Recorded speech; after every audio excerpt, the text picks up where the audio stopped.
المشاهدون الكرام، السلام عليكم ورحمة الله تعالى وبركاته. نشرة الأخبار من الفضائية الإريترية، وفيها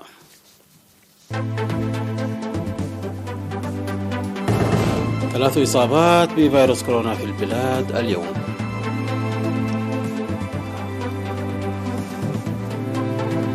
إشادة بدور الشعب في الاحتفاء بالاحتفالات الوطنية في شمال البحر الأحمر. تطور في خدمات رعاية الأمومة والطفولة في كركبت.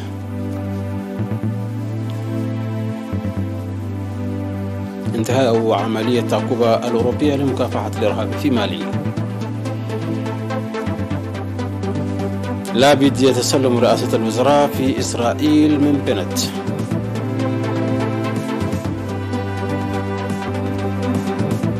والاتحاد الأوروبي ونيوزيلندا يتوصلان لاتفاقية تجارة حرة.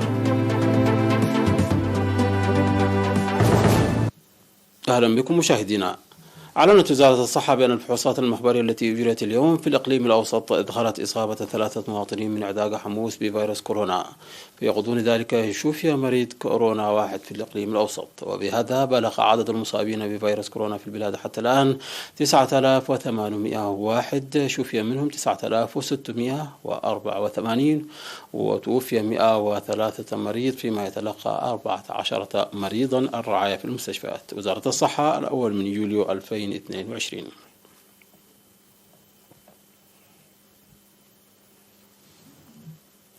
أشادت لجنة الاحتفالات في إقليم شمال البحر الأحمر بدور الشعب في الاحتفاء بالاحتفالات الوطنية للاستغلال وإحياء يوم الشهداء.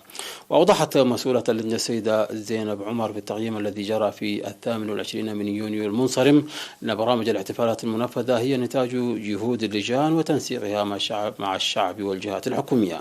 وذكرت بأن احتفالات البدريات التي نظمت من 16 حتى 24 من يونيو ارتقت إلى الاحتفال الرسمي على مستوى الإقليم، مشيدة بدور فرق القيادة الشرقية والاتحاد الوطني للشباب والطلبة في مديرية مصوع والشركاء الآخرون.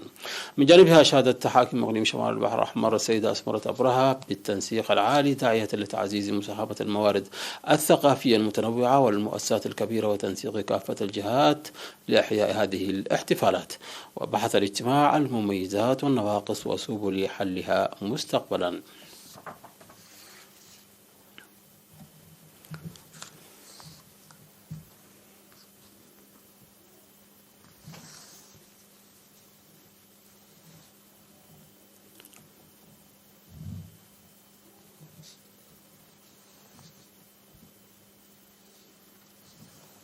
قال مسؤول الخدمات الصحية في مديرية كركبت الممر التسفازجي يوهنس أن ارتفاع خدمات رعاية الأموم والطفولة بنسبة 70% يعكس الوعي الصحي المتنامي.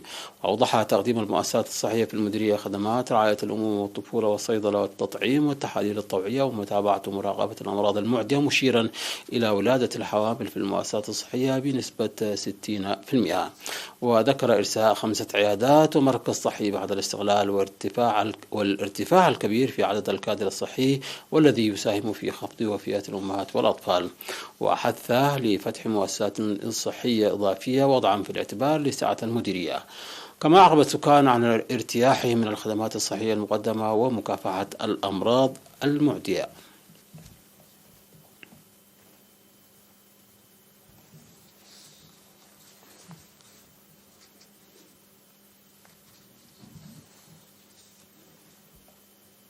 قدم سكان ضحيتي إنجل ودلح في مديرية قلعلو مبلغ 42 ألف نقفة ل7 أسر شهداء. كما قدم العمال المدنيون في مكتب وزارة التعليم في إقليم شمال البحر الأحمر 36 ألف نقفة ل6 أسر شهداء.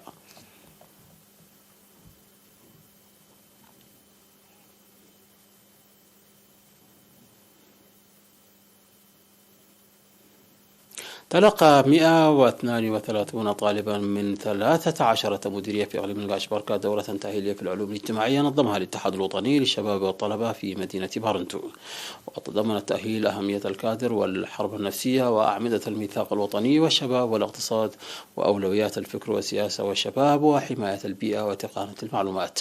أوضح مسؤول الشؤون السياسية والتنظيمية في فرع الاتحاد في إقليم الغاشبركة السيد ماريكوس غرماتيون أن الدورة التأهيلية هي مواصلة لبرامج تطوير القدرات ورفع الوعي لتوسيع معرفة الشباب في الأفكار الأساسية.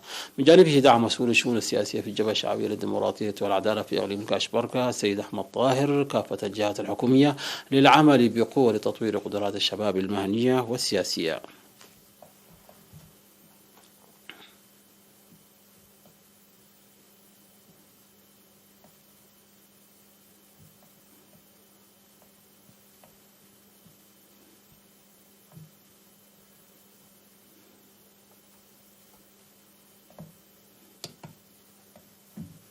مشاهدينا، نشرة تتواصل من الفضائية الإرثية، لكن بعد فاصل قصير فابقوا معنا.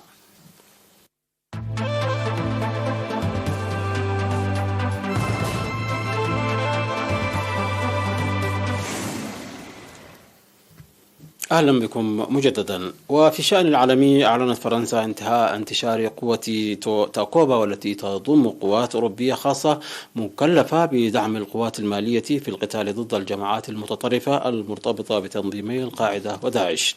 وضاق هامش تحرك قوة تاكوبا التي أسستها وزيرة الجيوش الفرنسية السابقة فلورانس بارلي بصعوبة لتقاسم عبء مكافحة الإرهاب في منطقة الساحل بين الأوروبيين إثر الانقلابين العسكريين في مالي في أغسطس 2020 ومايو 2021 والتدهور المفاجئ للعلاقات بين فرنسا ومالي، ثم انسحاب قوة برخان الفرنسية لمكافحة المتطرفين هذا العام.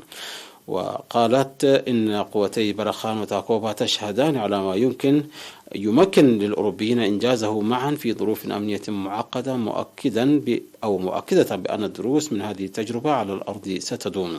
وكانت تاكوبا تضم 10 دول أوروبية، ووصل عديدها إلى ما بين 800 و 900 من جنود النخبة.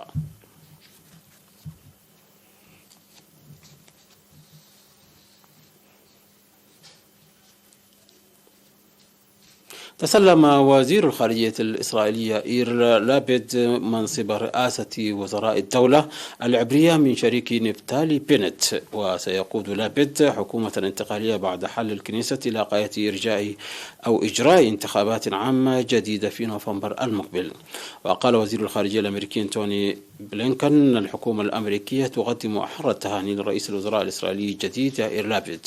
وكان المشرعون الإسرائيليون صوتوا على حل الكنيسة بعد انهيار الائتلاف الحاكم بقيادة نفتالي بنت، مما يمهد الطريق لإجراء انتخابات مبكرة في الأول من نوفمبر لتكون خامس انتخابات تجريها إسرائيل في أقل من 4 سنوات.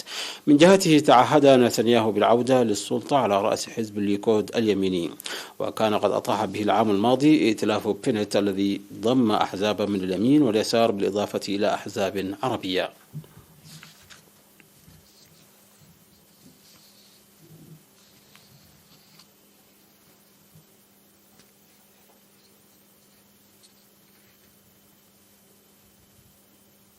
أعلنت رئيسة وزراء نيوزيلندا جاسيندا أرتيرن ورئيسة المفوضية الأوروبية أرسولا فون دير لاين أن الاتحاد الأوروبي ونيوزيلندا اختتما مفاوضاتهما للتوصل لاتفاقية تجارة حرة. قالت فون دير لاين الاتفاقية التجارية تجلب فرصا عظيمة لشركائنا ومزارعين ومستهلكين وبشكل أساسي على كلا الجانبين. وقالت إن من المتوقع أن ترتفع التجارة بين الشريكين بنسبة 30% وفقا للاتفاقية الجديدة.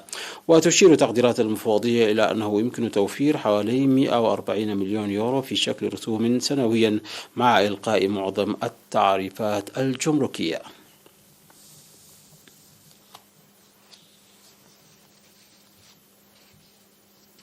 نظم موظفو عدة مطارات في فرنسا إضرابا للمطالبة برفع الأجور لمواجهة التضخم القياسي في البلاد. وأفادت تهيئة الطيران المدني الفرنسية بإلقاء 17% من الرحلات المجدولة في مطاري شارل ديغول وأورليش في العاصمة باريس وفقا لوكالة أسوشيتد بريس. ويطالب الموظفون بزيادة شهرية بنسبة 6% بأثر رجعي منذ بداية العام الجاري، بينما تقترح إدارة المطارات زيادة بنسبة 3% فقط وفقا لوسائل إعلام محلية. ويأتي هذا الإضراب مع بداية موسم السفر الصيفي بعد عامين من قيود فيروس كورونا.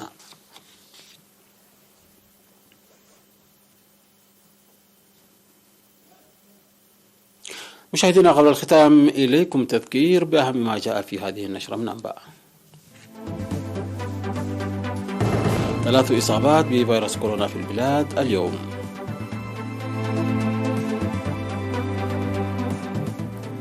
إشادة بدور الشعب في إحياء الاحتفالات الوطنية في إقليم شمال البحر الأحمر. تطور في رعاية الأم والطفولة في كركبت.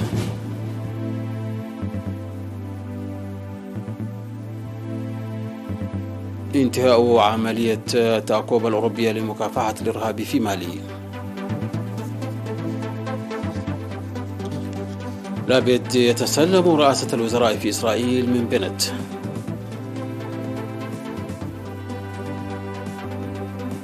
الاتحاد الأوروبي ونيوزيلندا يتوصلان لاتفاقية تجارة حرة.